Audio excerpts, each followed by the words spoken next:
Saudações rubro-negras flageniais. Outubro pegando fogo. O Flamengo perde a liderança do Brasileirão depois de 12 rodadas no topo. E além da derrota para o Bahia, o que mais chama a atenção é o desabafo forte de José Boto e de até Emerson Royal. Por que não? Que colocaram a arbitragem brasileira no centro da polêmica. Enquanto isso, o Palmeiras de Abel Ferreira cresce e volta a brigar com força pelo título. Mas será que há favorecimento?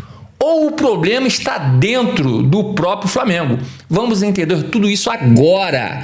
E a gente não vai enrolar não. A 27ª rodada do Campeonato Brasileiro 2025 foi uma das mais tensas e polêmicas da temporada. O Palmeiras assumiu a liderança, mas com os mesmos 55 pontos do Flamengo, levando vantagem apenas no número de vitórias. Mesmo assim, a ascensão é de que o time de Felipe Luiz começa a dar sinais claros de desgastes e oscilação. Nos últimos jogos, o Flamengo não vem rendendo o esperado. A derrota para o Bahia por 1-0 em Salvador expôs problemas táticos e de postura. Danilo foi expulso com apenas 12 minutos de jogo, né, pessoal? O que, obviamente, condicionou a partida totalmente. Mas mesmo com um jogador a menos, o torcedor esperava mais. Faltou ousadia, faltou criatividade e o time, mais uma vez, ficou refém da posse de bola estéril, do domínio que não se transforma em chances reais de gol. O Bahia também tinha desfalques, mas foi mais perigoso e criou as melhores oportunidades. O Flamengo teve volume, mas pouca efetividade, como sempre, né, pessoal? E essa falta de poder de decisão está custando caro. A liderança escapou e o desempenho preocupa. Felipe Luiz ainda tenta, né, ajustar o time, mas há um padrão que se repete: posse de bola, alta intensidade na pressão, mas sem eficiência nas finalizações. O resultado é um domínio que não se converte em gols, algo raro num elenco tão qualificado. Pessoal, esse é um problema que, venho batendo na tecla há muito tempo. E quem acompanha o canal sabe disso. Dá para ver nos vídeos anteriores. É só clicar aqui, aqui em cima aqui, para comprovar. Eu venho alertando sobre essa falta de jogadores realmente decisivos nas finalizações. O Flamengo tem muitos jogadores que geram jogo, né? Plata, etc., né? Carrascal, né? Até o próprio Arrascaeta, apesar dele estar finalizando muito bem, fazendo os gols, também gera muito jogo, né? Samuel Lino, a gente vai falar um pouquinho dele daqui a pouco. Tá? Mas poucos que decidem, né? Poucos que colocam a bola na rede, essa é a verdade. E essa conta, no fim das partidas, nunca fecha.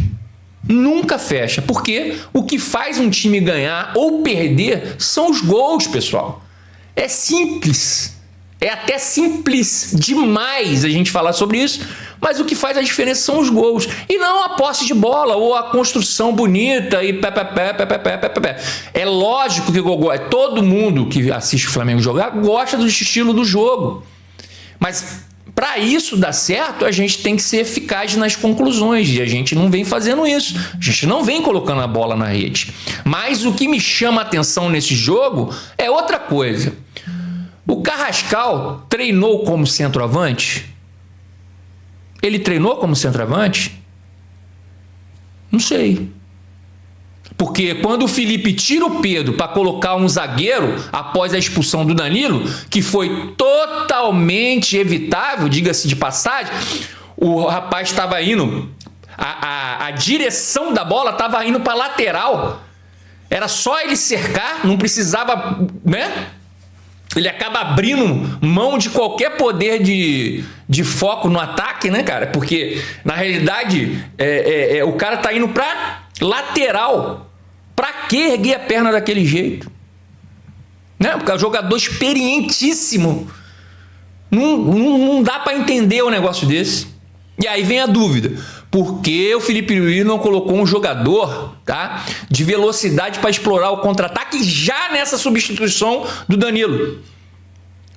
quando ele colocou o Bahia, né? O apelido do rapaz é Bahia, que entrou no lugar do Danilo. Por que ele não colocou já de imediato um jogador para explorar a velocidade? O Bruno Henrique, que na minha opinião não era para estar, mas poderia colocar outro jogador ali na frente. De velocidade para explorar o contra-ataque até acabar esse primeiro tempo horroroso para a gente, com uma expulsão nos 12 minutos. Não dá para entender. Eu realmente não entendo. É algo que a gente já vem, falando aqui. Felipe demora para reagir durante os jogos. E quando faz as substituições, muitas vezes não são as mais coerentes com o que a partida pede. Isso está ficando cada vez mais nítido, pessoal. E outra coisa, a insistência no Lino como titular, o cara não está bem, gente. Deixa ele um pouquinho, até para preservar o jogador.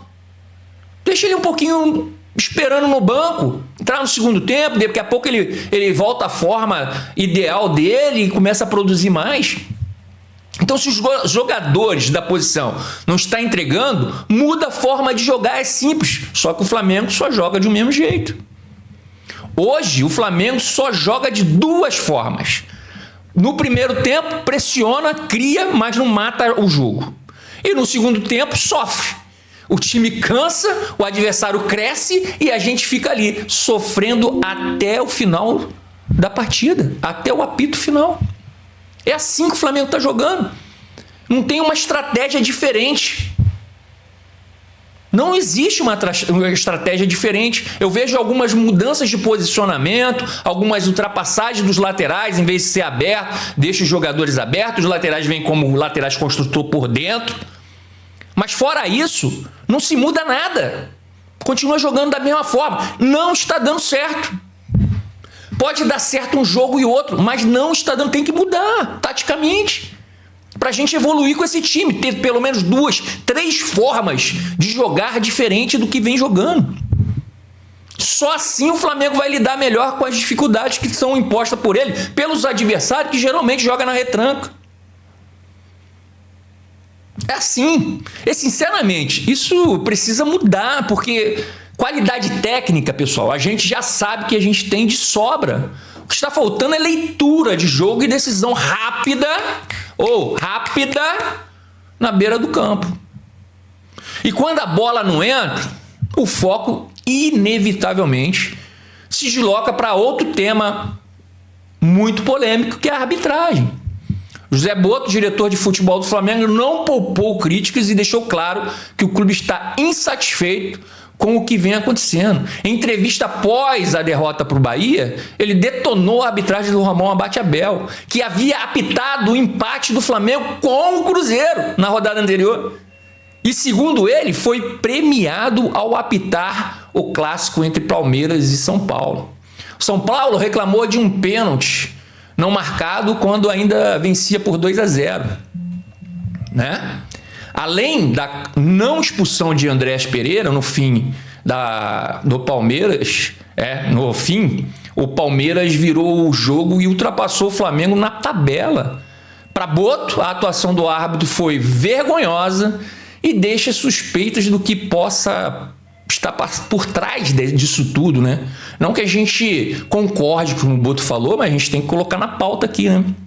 Aspa para o Botto aqui. O árbitro que nos prejudicou na quinta passada teve como prêmio apitar o jogo do nosso rival e fez o que fez. Isso deixa suspeitas. Não me cheira bem. José Botto, diretor do Flamengo. Forte, né? E ele foi além. Disse que o Flamengo tenta dialogar com a CBF e com a comissão de arbitragem todas as semanas, mas nada muda. E cobrou punição, né? Exemplar para quem erra. Felipe Luiz também comentou o tema, com equilíbrio, mas sem esconder um incômodo, né? Ele, aspas para ele aqui, o técnico disse que se a diferença de erros é de 80 a 20, obviamente influencia o resultado no final do campeonato. Ele pediu que os critérios sejam uniformes e que respeito seja mútuo entre as equipes que brigam pelo título. Emerson Royal, por exemplo, também desabafou. A gente vem da Europa, aspas para ele aqui, ó, a gente vem da Europa e eu estou assustado com a falta de critério e o nível da arbitragem. É um clima de desconfiança total. O Flamengo acredita que há um padrão de decisões incoerentes e que isso direto ou indiretamente tem favorecido o Palmeiras. Outro ponto importante, pessoal, é o empréstimo, né, que o Vasco fez com a Crefisa, empresa da presidente do Palmeiras, a dona Leila Pereira, né? Esse assunto é sério e merece atenção, porque envolve conflito de interesse e uma situação financeira delicada. Com esse empréstimo, o Vasco agora precisa de aprovação, né? Tanto da Crefisa quanto da Justiça, como para caso, né, queira vender a SAF. Ou seja, o clube praticamente ficou de mãos atadas em algumas decisões estratégicas. Para conseguir esse dinheiro, cerca de 80 milhões de reais, o Vasco abriu uma espécie de concorrência para escolher a instituição financeira que faria o empréstimo. Esse valor será usado para cobrir despesas correntes, como salários e fornecedores estratégicos e obrigações trabalhistas e fiscais. Mas o que chama a atenção, pessoal, é que o Vasco se endivida, né, novamente. E dessa vez com uma empresa ligada, né, diretamente a presidente de um dos maiores rivais no cenário nacional do Flamengo. É uma operação que pode ter desdobramentos políticos e esportivos lá na frente e que merece ser acompanhada de perto. E sabem quando isso foi oficializado? Justamente no dia 1º de outubro, uma quarta-feira, dia do jogo do Vasco pelo Campeonato Brasileiro contra o Palmeiras. E em pouco mais de 20 minutos de jogo, já estava 2-0 para o Palmeiras. Essa partida terminou 3 para o Palmeiras. Coincidência? Difícil de acreditar. Para entender melhor essa situação, eu fiz uma pesquisa simples, analisando os últimos jogos, os últimos 9 jogos do Vasco. Vamos aqui a tabelinha. Dia 5 de outubro, tá? 4-3 pro Vasco. Dia 1º de outubro, como a gente falou, 3-0 pro Palmeiras. Dia 27 de setembro, 2-0 pro Vasco em cima do Cruzeiro. Dia 24 de setembro, 3-1 em cima do Bahia pro Vasco. Domingo, dia 21 de setembro, Flamengo e Vasco, 1-1. 14 de setembro, 2-2 contra o Ceará. E contra o Botafogo, dia 11 de setembro, 1-1. 31 de agosto, isso tudo pelo Brasileirão, tá, pessoal? 3-2 para o Vasco no Sport. E dia 27 de agosto, 1-1 contra o Botafogo, né? De novo. Então, pessoal, para entender melhor, tá, essa situação, eu fiz essa pesquisa, né? Mostrei para vocês agora. E o que dá para perceber é o seguinte, pessoal. Então, nesses 9 últimos jogos do Vasco, ele só perdeu para o Palmeiras. Entendeu onde eu quero chegar? Agora, junta tudo isso com o empréstimo de 80 milhões da Crefisa, que é da presidente do Palmeiras, Leila Pereira, que, curiosamente, precisa de aprovação judicial da própria Crefisa em caso de venda da SAF vascaína. Ou seja, se o Vasco quiser vender a SAF ou negociar alguma fatia, vai precisar do ok da mesma empresa ligada a uma concorrente direta no Brasileirão do Flamengo. Isso, no mínimo, fere o princípio da isonomia esportiva. E o mais grave foi tudo oficializado justamente na semana em que o Vasco enfrentou o Palmeiras. Então, é impossível não levantar questionamentos. Será que esse tipo de acordo não influencia de alguma forma as relações dentro do campeonato? Será que a CBF vai se manifestar? Porque, convenhamos, se fosse o Flamengo envolvido em algo parecido, a mídia esportiva já teria feito plantão 24 horas em frente no Ninho do Urubu. Mas como é com o Vasco, envolve a presidente do Palmeiras, tudo passa em silêncio. Será que digamos, esse apoio incondicional que o Palmeiras está fazendo para a CBF não tem um viés político forte relacionado aos benefícios que traz para o Palmeiras? Agora, vamos mudar um pouco de assunto. E outra coisa, pessoal, não estou falando que foi roubado, que não, os árbitros são ruins pra caramba mesmo, entendeu? Os árbitros são horrorosos. Mas que algo estranho acontece, o árbitro apita o jogo do Flamengo, mesmo árbitro apita o jogo do Flamengo, se abate Abel, apita o jogo do Flamengo, prejudica o Flamengo. Aí joga contra o São Paulo, o Palmeiras joga contra o São Paulo e favorece o Palmeiras. Nitidamente, a CBF já até falou que realmente existiu erro, tá? Que era para ter marcado pênalti. E tem aquela parte do Andréas Pereira que era para ser expulso. Então, assim, são dois erros crassos numa partida favorecendo o Palmeiras, enquanto o Flamengo só leva a bordoada, né? Então, alguma coisa está esquisita, tá? A gente não está falando que está sendo roubado, que está... Não, mas alguma coisa é estranha. Agora, não podemos negar que, enquanto isso, o Palmeiras cresce na hora certa, depois da eliminação da Copa do Brasil. O time de Abel Ferreira reencontrou o foco, mostrou resiliência absurda, né? A virada sobre o São Paulo foi simbólica, perdia por 2-0, jogava mal, mas conseguiu reagir com postura e intensidade, 2 gols em 5 minutos para empatar, e depois a virada, né? A virada com um domínio total no segundo tempo. Claro, há polêmica com o pênalti não marcado por São Paulo, e o assunto segue rendendo, mas a força mental do Palmeiras impressiona. Isso é verdade. Mesmo em dias ruins, o time acredita até o fim, e isso faz diferença num campeonato a longo prazo. Abel Ferreira foi preciso nas substituições e fez leitura perfeita do jogo. A grande diferença está aí, pessoal, também. O técnico experiência consegue fazer ajustes rápidos e certeiros durante o jogo, enquanto Felipe Luiz, apesar de ter visão tática e conhecimento do futebol, ainda está em fase de aprendizado em tempo real nas partidas. Ele entende o jogo, conhece os jogadores, sabe como escalar e criar estratégia, e é por isso que vem se destacando no Flamengo. O que falta é experiência prática, né, pessoal? Para as substituições e decisões em momentos críticos, algo que só o tempo e os jogos vão ensinar. Mas longe de desmerecer, ele já provou ser um técnico brilhante, com uma intensidade de jogo forte, resultados consistentes. O que vemos é uma evolução contínua. E essa fase de aprendizado é normal, é natural para qualquer jovem técnico de alto nível. Se quiser, posso transformar esse comentário aí, né, no relato total do Flamengo, que é o que acontece praticamente todas as partidas. A marcação alta voltou a funcionar e o São Paulo, né, voltando ao jogo lá, né, com desgaste, sem opções no banco, não resistiu e acabou perdendo para o Palmeiras. Foi um clássico que escancarou 2 momentos, né? Um Palmeiras crescendo e um Flamengo que precisa se reencontrar. A rodada 27 escancarou o equilíbrio e a tensão que tomam conta do Brasileirão. O Flamengo e o Palmeiras empatados com 55 pontos, o Cruzeiro logo atrás, mas principalmente um ambiente de desconfiança, pressão e desgaste. O Flamengo, que liderou por 12 rodadas seguidas, agora sente o peso da instabilidade das polêmicas. José Boto fala em suspeitas, né? Felipe Luiz pede critério, Emerson Royal se diz assustado com a arbitragem e o torcedor rubro-negro quer apenas uma coisa: justiça dentro de campo. É o que a gente sempre pede, justiça, que não se beneficie ninguém, né?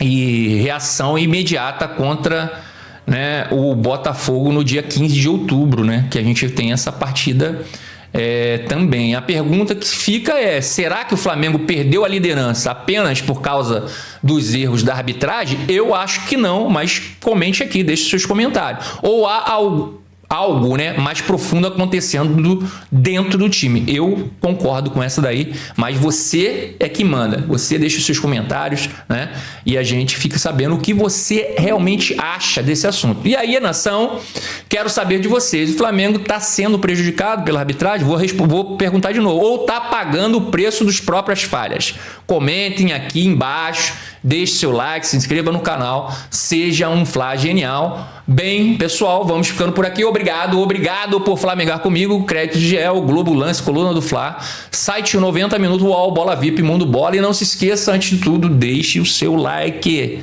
Se inscreva aqui no canal. Pessoal, que Deus ilumine os passos de todos nós. Saudações rubro-negras e até mais!